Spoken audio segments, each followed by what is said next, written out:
সোমার গল্পের আসরে সবাইকে স্বাগত। নানা সাথীর ছোট গল্প নিয়ে আমার এই চ্যানেলে আমি হাজির থাকি। আজ পড়ব বিভূতিভূষণ বন্দ্যোপাধ্যায়ের লেখা ছোট গল্প সিঁদুর চরণ। গল্পটা শুনে তোমাদের কেমন লাগলো তা অবশ্যই কমেন্ট করো, এবং যারা নতুন বন্ধু তারা অবশ্যই আমার চ্যানেলটি সাবস্ক্রাইব করে দিও।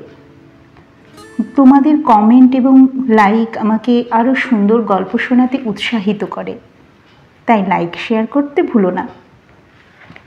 শুরু করছি সিঁদুর চরণ। সিঁদুর চরণ আজ 10-12 বছর মালিপোতায় বাস করছে বটে, কিন্তু ওর বাড়ি এখানে নয়। সেদিন রায়দের চণ্ডীমণ্ডপে সিঁদুর চরণ কোথা থেকে এসেছে তা নিয়ে কথা হচ্ছিল। বৃদ্ধ ভট্টাচার্য মশাই তামাক টানতে টানতে বললেন, কে সিঁদুর চরণ? ওর বাড়ি ছিল কোথায় কেউ জানে না, তবে এখানে আসবার আগেও খাবড়া পোতায় প্রায় 10 বছর ছিল। তার আগে অন্য গাঁয়ে ছিল শুনেছি। গাঁয়ে গাঁয়ে বেরিয়ে বেড়ানোই ওর পেশা। পেশা হয়তো হতে পারে, কারণ সিঁদুর চরণ গরিব লোক। জীবনে সে ভালো জিনিসের মুখ দেখেনি কখনো। কেউ আপনার লোক ছিল না। সম্প্রতি মালিপোতাতে এসে বিয়ের চেষ্টাও করেছিল, কিন্তু অজ্ঞাত কুলশীলকে কেউ মেয়ে দেবার আগ্রহ দেখায়নি। মালিপোতার এক বুনো মালি আজকাল ওর সঙ্গে একত্র স্বামী স্ত্রীর মতো বাস করে। তার বয়স ওর চেয়ে বেশি ছাড়া কম নয়। দেখতে মোটাসোটা, মিশকালো রং, মাথার চুল এখনো পাক ধরেনি বটে, তবে ধরবার বেশি দেরিও নেই। বুনো বলে এদেশে সেই সব কুলি মজুরের, বর্তমান বংশধরদের যারা 100 বছর আগে নীলকুঠির আমলে রাঁচি, হাজারিবাগ, গিরিডি, মধুপুর প্রভৃতি থেকে এসেছিল নীলকুঠির আমলে মজুরি করতে। এখন তারা বেমালুল বাঙালি হয়ে গিয়েছে। ভাষা, ধর্ম, আচার ব্যবহার সব রকমের। পূর্বপুরুষের বঙ্গা পুজো ভুলে গিয়েছে কতকাল। এখন হরি সংকীর্তন করে ঘরে ঘরে মনসা পুজো, ষষ্ঠী পুজো করে, কালীতলায় মানত করে। এখন যদি এদের জিজ্ঞেস করা যায়, তোরা কোন দেশ থেকে এসেছিলি রে, তোদের আপনজন কোথায় আছে, ওরা বলবে, তা কি জানি বাবু, পশ্চিম থেকে এসেছিলি না? শুনেছি বাপ ঠাকুরদার কাছে ওদিকের কোথা থেকে আমাদের 5-6 পুরুষের আগে এসে বাস করা হয়, সে সত্যযুগের কথা। সিঁদুর চরণ এহেন বুনো মালিকে নিজে দিব্যি ঘর করতে থাকে। তার নাম কাতু। হয়তো কাত্যায়নীর অপভ্রংশ হবে নামটা, কিন্তু ওর অপভ্রংশ নামটাই অন্নপ্রাশনের দিন থেকে পাওয়া। ভালো নাম তাকে কেউ দেয়নি।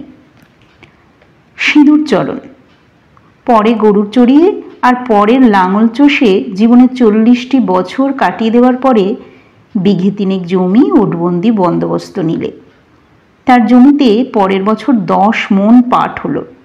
সেবার 22 টাকা পাটের মণ। পাট বিক্রি করে সেবার এত পেলে সিঁদুর চরণ, অত টাকা একসঙ্গে তার 3 পুরুষ কখনো দেখেনি। 10 টাকার মোট 22 খানা। কাতু বললে, হ্যাঁ গো, 10 হাত ফুলন শাড়ির দাম কত? কেন নিবি? দাও গিয়ে, এবার অনেক দিন ভেবেছি যে বড্ড শখ। এই বয়সে ফুলন শাড়ি পরলি লোকে ঠাট্টা করবে না? কথাটা কিঞ্চিত রূঢ় হয়ে পড়ল মনে হলো সিঁদুর চরণের। অল্প বয়সে ওকে দেবার লোক কে ছিল? আজ বেশি বয়সে সুবিধে যখন হলোই, তখন অল্প বয়সের স্বাদটা পূরণ করতে দোষ কি? তারপর ঘোষেদের দোকান থেকে একখানা ফুলন শাড়ি শুধু নয়, তার সঙ্গে এলো একখানা সবুজ রঙের গামছা। কাতু খুশিতে 8 খানা। বললে, শাড়িখানা কি চমৎকার না? খুব ভালো। তোর পছন্দ হয়েছে? তা পছন্দ হবে না, যাকে বলে ফুলন শাড়ি। আর গামছাখানা কেমন? অমন গামছাখানা কখনো দেখিনি। ও কিন্তু মুই ব্যবহার করতে পারবো না প্রাণ ধরে, তাহলে খারাপ হয়ে যাবে। খারাপ হয় আবার কিনে দেব, আমার হাতে এখন কম টাকা না। সেদিন কামার দোকানে বসে তিনকড়ি বুনোর মুখে কালীগঞ্জে গঙ্গা স্নান করতে যাওয়ার বৃত্তান্ত শুনল সিঁদুরচরণ। বাড়ি এসে কাতুকে বললে, কাতু তুই থাক, আমি দুদিন দেশ বেরিয়ে আসি। কোথায় যাবা? একদিকে বেরিয়ে আসি। আমারে নিয়ে যাবা না? তুই যাস তো চল, ভালোই তো। দুজনে জিনিসপত্র একটা বোঁচকাতে বেঁধে তৈরি হলো। কিন্তু যাবার দিন কাতুর মত বদলে গেল হঠাৎ। সে বললে, তুমি যাও, আমি যাব না। গরুটার বাছুর হবে এই মাসের মধ্যে, যদি আসতে দেরি হয় বাছুরটা বাঁচবে না। তুই যাবি নে? আমার গেলি চলবে কেমন করে? বাছুরটা মরে গেলি সারা বছরটার দুধ খেতে হবে না। তুমি যাও, আমি যাব না।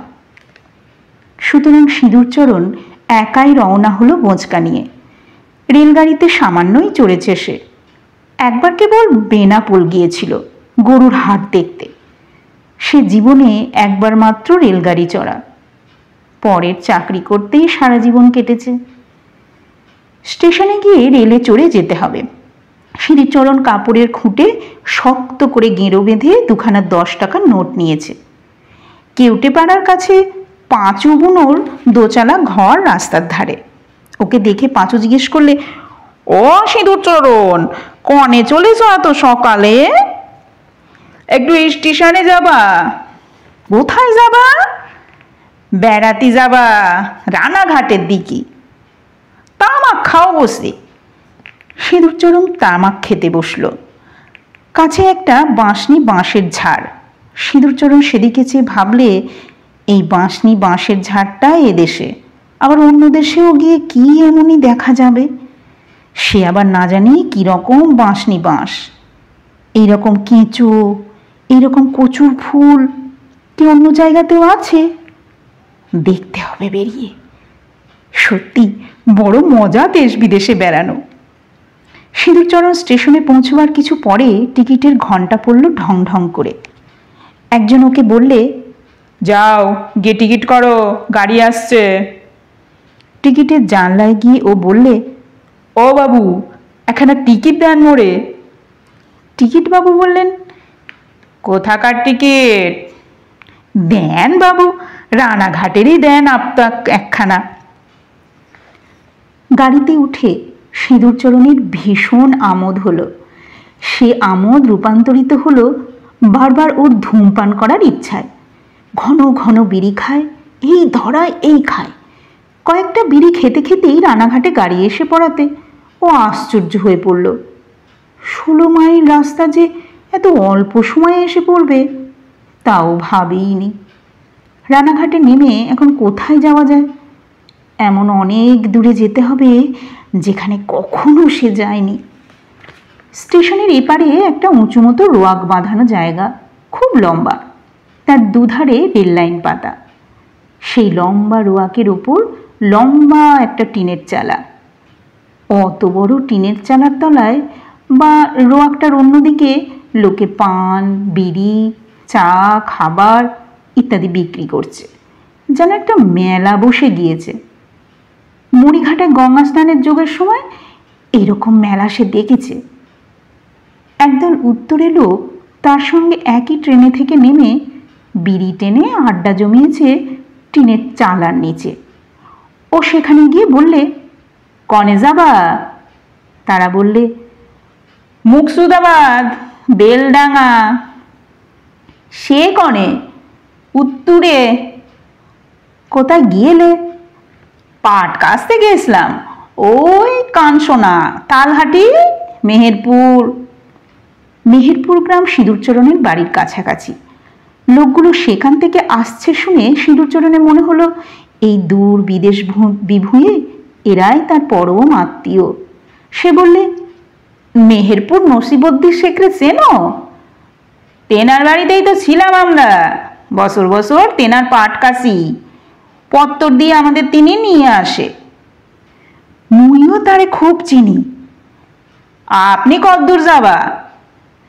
বেড়াতে বেরিয়েছি, যেত দূর যাওয়া যায় তত দূর যাব। ওদের মধ্যে একজন বললে, তবুও কতদূর যাওয়া হবে? আমার সঙ্গে বাহাদুরপুর চলো, আমি সেখানে যাব। সে কনে? কেষ্টলগড় ছাড়িয়ে। তবে পয়সা নিয়ে মোট টিকিটখানা তোমার সঙ্গে করে নিয়ে এসো ভাই। দেও টাকা। কত নাগবে? 11 আনা। আধ ঘন্টা পরে লোকটা টিকিট কেটে এসে তার হাতে দিল। সিঁদুরচরণ পুটুলির মধ্যে কাতুর দেওয়া ধুপি পিঠে খেতে লাগলো এবং তার সঙ্গীকে দিলে। ধুপি পিঠে আর কিছুই নয়, শুধু চালের গুঁড়োর পিঠে, জলে সিদ্ধ। গুড় দিয়ে ভিন্ন সে কঠিন ইটের মতন জিনিস গলা দিয়ে নামে না। কিন্তু গুড় সে সঙ্গে করে আনেনি, কাপড় চোপড়ে লেগে যাবে বলে। ওর সঙ্গী বললে, একটু রসগোল্লার রস কিনে আনবো? এ বড় শক্ত। হ্যাঁ গা, উত্তরের গাড়ি কখন আসবে? এই এলো, তামুক খেয়ে নাও তাড়াতাড়ি। একটু পরে আরাম করে বসে ওরা তামাক খেতে লাগলো। সঙ্গে সঙ্গে হুড়মুড় করে উত্তরের অর্থাৎ মুর্শিদাবাদের ট্রেন এসে হাজির। চা, পান, পাউরুটি ফিরিওয়ালাদের চিৎকারে প্ল্যাটফর্ম মুখরিত হয়ে উঠল। যাত্রীরা ইতস্তত ছোটাছুটি করতে লাগলো গাড়িতে ওঠাবার চেষ্টায়। হতভম্ব ও কিংকর্তব্য বিমূঢ় সিঁদুরচরণের হাত ধরে টেনে হিঁচড়ে তার নতুন সঙ্গী তাকে একটা কামরায় ওঠালে। গাড়ি রানাঘাট ছেড়ে দিলে। সিঁদুরচরণ এক কোলকে তামাক সেজে হাঁপ ছেড়ে বললে, বাবা, এর নাম গাড়ি চড়া? কি কাণ্ড! সিঁদুরচরণের মনে হলো কাতুকে কত দূরে ফেলে সে অজানা বিদেশ বিভুঁইয়ের দিকে চলেছে। না হলেই যেন ছিল ভালো। কে জানে বাড়ির বার হলেই এসব হাঙ্গামা ঘটবে। বিদেশের লোক কি রকম তারই বা ঠিক কি? তার টাকা কটা কেড়ে নিতেও তো পারে। তার সঙ্গী তাকে বলে দিচ্ছে, এই উলো, এই বাদ কুল্লো, এই কেষ্টলগড়। কেষ্টলগড়? কই দেখি দেখি, নাম শোনা আছে বহুত দিন যে। সিঁদুরচরণ বিশেষ কিছুই দেখতে পেলে না। গোটা কতক টিনের গুদোম, খান কতক ঘোড়ার গাড়ি, 2-4টে কোঠা বাড়ি। তাই দেখেই সে মহা খুশি। মস্ত জায়গা কেষ্টনগর। দেশে ফিরে গল্প করার মতো কিছু পাওয়া গেল বটে। কাতুকে নানা ছাদে গল্প শোনাতে হবে বাড়ি ফিরে। আরও একটা স্টেশন গেল। পরের স্টেশনেই বোধহয় তার সঙ্গী বললে, নামো নামো, বাহাদুরপুর। সিঁদুরচরণ বোঁচকা নিয়ে প্ল্যাটফর্মে নেমে পড়ল। তখন সন্ধ্যা হয়। সে চেয়ে দেখে ধু ধু মাঠের মধ্যে ছোট্ট স্টেশন। চারিধারে কুলকিনারা নেই, এমন বড় মাঠ। দূরে দূরে 2-4টে তাল গাছ, বাঁশবন। সিঁদুরচরণের বুকের মধ্যেটা হু হু করে উঠল। কোথায় কাতু, কোথায় তাদের মালিপোতা? সব ফেলে সে আজে কোথায় কত দূরে এসে পড়েছে। মনে মনে বললে, এন্ধারা বিদেশেও মানুষ আসে? ভগবান, এ তুমি কোথায় নিয়ে ফেললে মোরে? ওর সঙ্গী বললে, চলো। ও বলে, কনে যাব? মোদের গায়ে চলো, এখান থেকে 2 কোষ পথ। সেখানে যাব? যাবা না তো এখানে থাকবে কোথায়? খেতে দিতে হবে তো। কি নাম তোমাদের গাঁ? গোয়ালবাথান, নাগরপাড়া। অগত্যা সিঁদুরচরণ চলল নাগরপাড়া, তার নতুন সঙ্গীর বাড়ি। ক্রোশ 2 হাঁটবার পরে এক গাঁয়ে ঢুকবার মুখে ছোট্ট চালাঘর। সেখানে গিয়ে তার বন্ধু বললে, এই মোদের বাড়ি, ভাত পানি খাও, হাত মুখ ধোও। সিঁদুরচরণ বললে, ভাত পানি খাবো কি, মুই কনে এসে পড়েছি, তাই শুধু ভাবতে লেগেছি। কদ্দূর আসবা আবার? কোথায় ছিলাম আর কনে এলাম। উহ, এ পৃথিবীর কি সীমা মুড়ো নেই। হ্যাঁ গা, আর কদ্দূর আছে এদিকে? আরে তুমি পাগল নাকি? কি বলে আর কি করে। লাও ভাত পানি খাও। ভাত খেয়ে সিঁদুরচরণ গ্রামের মাঠের দিকে বেড়াতে গেল। বড় বড় মাঠ, দূরে তাল গাছ। এত বড় মাঠ তাদের দেশে সে কখনো দেখেনি। আর চারিদিকে আখের ক্ষেত। ওই কি একটা গ্রাম দেখা যায়। ওর পরও পৃথিবী আছে ওদিকে। বাবা! একজন লোককে বললে, হ্যাঁ গা, এদিকে এত আখের চাষ কেন? কেন, বেলডাঙায় চিনির কল আছে, আখ সেখানে মন দরে বিক্রি হয় গো। সব আখ? এ কি আখ তুমি দেখছো? বেলডাঙার ওদিক 60-70-100 বিঘের এক এক বন্ধ, শুদ্ধ আখ। ওর বন্ধুর বাড়িতে দিন দুই থাকার পরে আখের জমির মজুর দরকার হয়ে পড়ল। ওদের পরামর্শে সিঁদুরচরণও আখের খেতে আখ কাটবার কাজে লেগে গেল। 8 আনা রোজ। সিঁদুরচরণদের দেশে মজুরের রেট 5.25 আনা। সে দেখলে মজুরির রেট বেশ ভালোই। দুদিনে 1 টাকা রোজগার হবে বাই না কেন? কোন দেশ থেকে কোন দেশে এসে পড়েছে, এখানে সবই সম্ভব। নাগরপাড়ার ওপারে বোরগাছি, তার পাশে ধুবলি। এই 2 গ্রাম থেকে অনেক মজুর আসত আখের খেতে কাজ করতে। ওদের মধ্যে একজনের সঙ্গে সিঁদুরচরণের খুব ভাব হয়ে গেল। সে বললে, আমাদের গ্রামে যাবা? সেখানে ঘোষ মশাইদের বাড়িতে একজন কিষান দরকার, 10 টাকা মাইনে, খাওয়া পড়া। সিঁদুরচরণের কাছে এ প্রস্তাব লোভনীয় বলে মনে হলো। তাদের দেশে কৃষাণদের মাইনে মাসে 5 টাকার বেশি নয়, খাওয়া পড়ার কথাই ওঠে না সেখানে। এবার পাটের দাম বেশি হওয়াতে কৃষাণদের রেট 1 টাকা বেড়েছে মাসে। তাও কতদিন এ চড়া রেট টিকবে তার ঠিক নেই। হাতে কিছু টাকা করে নেওয়া যায় এ দেশে থাকলে, কিন্তু এত দূর বিদেশে সে থাকবে কতদিন? সে জবাব দিলে, না ভাই, আমার যাওয়া হবে না। চাকরি করবা না? মূর্তি যাব কোন বিদেশে পড়ে, মোদের গায়ে চাকরির অভাবটা কি? খেয়ে দিয়ে হাতে 2 পয়সা জমেছে যখন, তখন পরের চাকরি করতে যাওয়ার দরকার নেই। রোজ রোজ মজুরি চলে। আজকাল একদিনও সে বসে থাকে না। ভালো একখানা রঙিন গামছা কিনে ফেললে 13 পয়সা দিয়ে, বাহাদুরের হাটে একদিন। রঙিন গামছাখানাই হলো কাল। এখানা কিনে পর্যন্ত তার কেবলই মনে হতে লাগলো, কাতু যদি তাকে গামছা কাঁখে না দেখলো তবে আর গামছা কেনার ফলটা কি? সবুজ গামছাখানা তো সেদিন কিনেছিল সে কাতুর জন্য। একদিন কাজকর্ম সেরে বিকেলে সে মাঠের দিকে বেড়াতে গিয়েছে। একটা বড় ঘোড়া নিম গাছ ছায়া ফেলেছে অনেকখানি ফাঁকা মাঠে। সেখানে বসে চুপি চুপি কোমর থেকে গোঁজ খুলে পয়সা কড়ি উপুর করে সামনে ঢেলে গুনে দেখলে 19 টাকা 13 আনা জমেছে মজুরি করে। সামনে একটা খালে 13-14 বছরের সুন্দরী মেয়ে শামুক গুগলি তুলছে। ও বললে, কি তুলছো ও খুকি? মেয়েটা বিস্ময়ের সুরে বললে, কি তুলছো? কি গুগলি? কি হবে? মেয়েটি সলজ্জ হাসে বললে, খাবো। কি জাত তোমরা?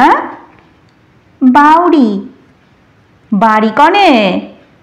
মেয়েটি আবার ওর দিকে যেন খানিকটা আশ্চর্য হয়ে চেয়ে আছে। তারপর আঙুল দিয়ে দূরের দিকে দেখিয়ে বললে, নটবরপুর। আর কোনো কথা হয় না। মেয়েটা আপন মনে গুগলি তুলতে থাকে। সিঁদুরচরণ বড্ড অন্যমনস্ক হয়ে যায়। কাতুর কথা বড় মনে হয়। আর থাকা যায় না।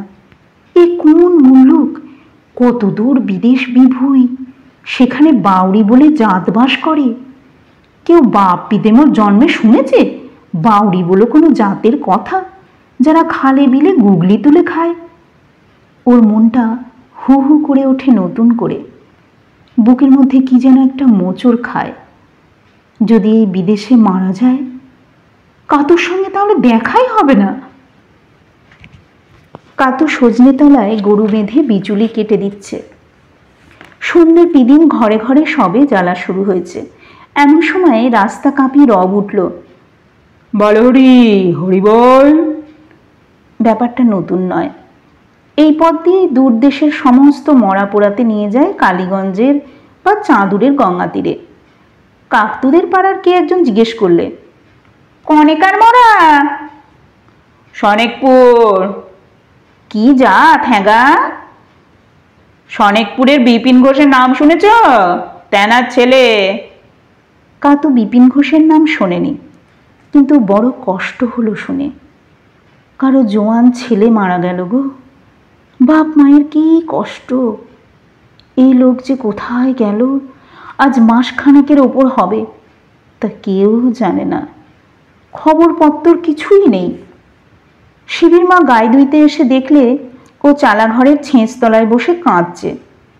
শিবির মা অবাক হয়ে বলে, কাঁদছিস কেন?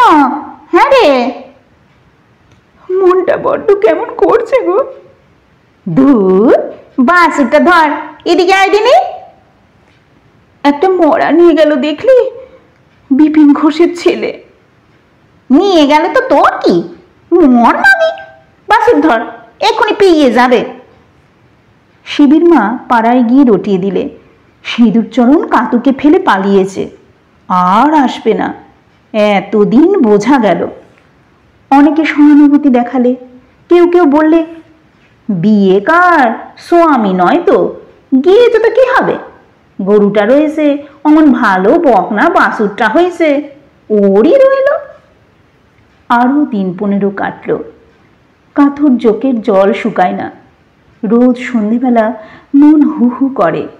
এমন বকনা বাছুর হলো গরুটার।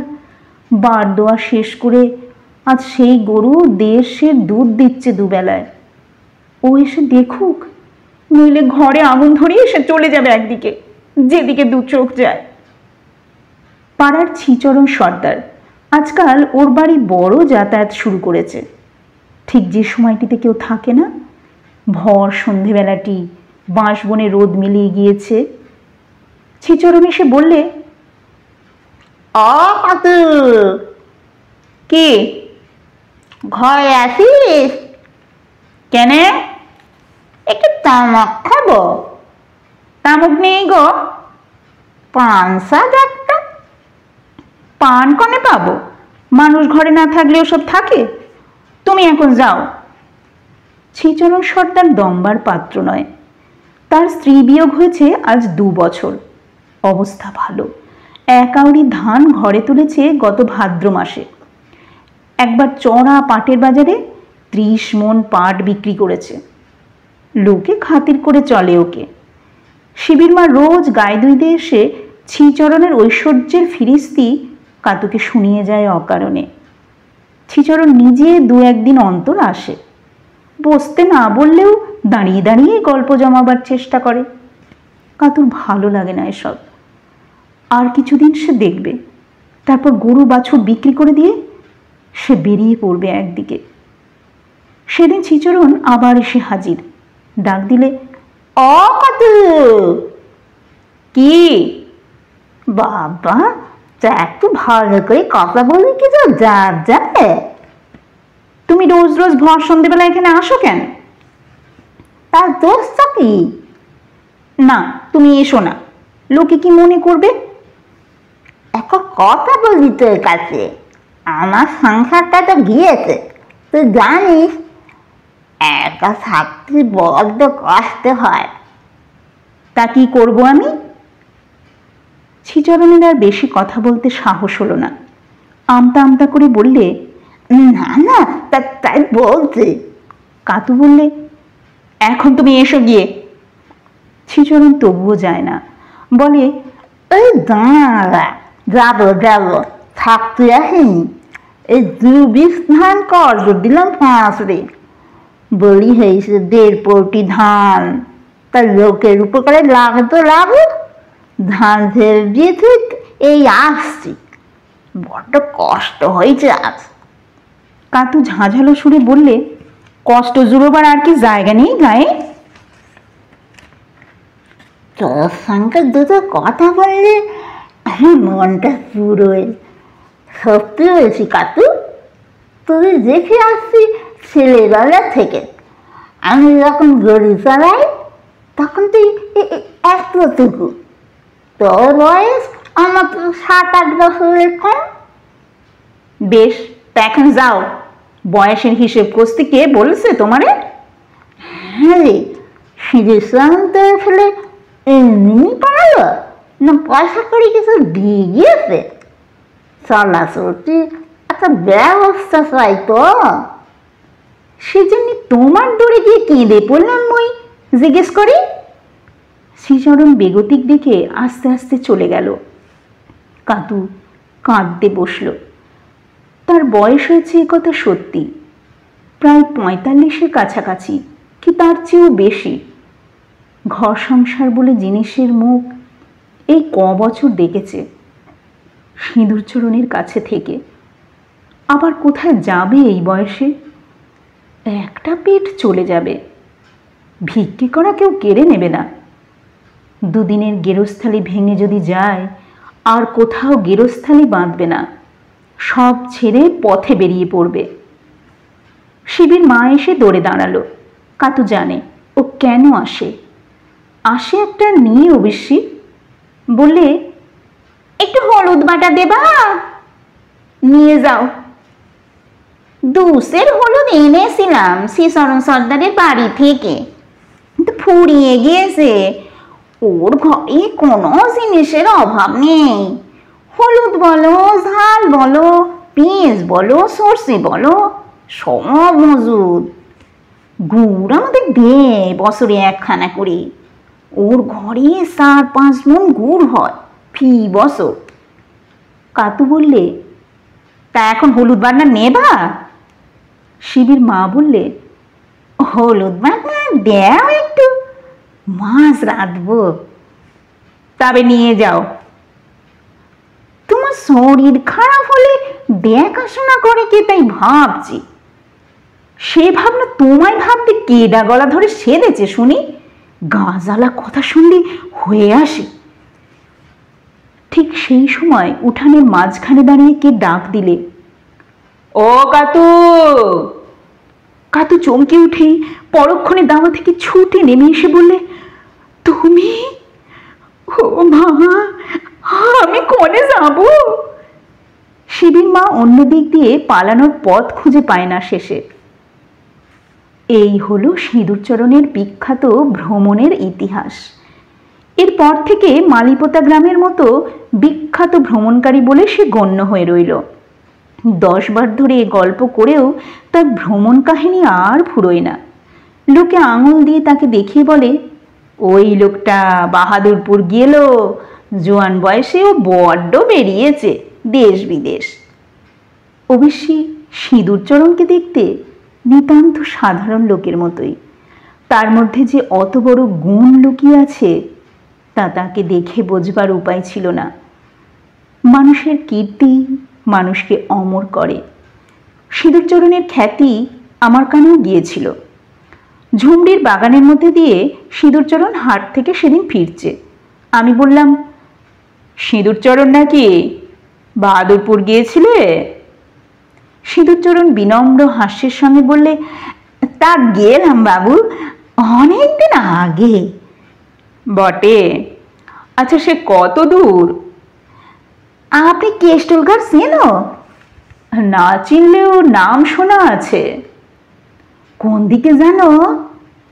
তাহা কি করে জানবো? আমি কি সেখানে গিয়েছি? বাহাদুরপুরে কেষ্টলগড়ের 2 স্টেশনের পরে। কথা শেষ করেই সিঁদুরচরণ আমার মুখের দিকে চেয়ে রইল। বোধহয় এই দেখবার জন্য যে তার কথা শুনে আমার মুখের চেহারা কী রকম হয়। গল্পটা তোমাদের কেমন লাগলো তা অবশ্যই কমেন্ট করো। ভালো লাগলে লাইক শেয়ার করতে ভুলো না।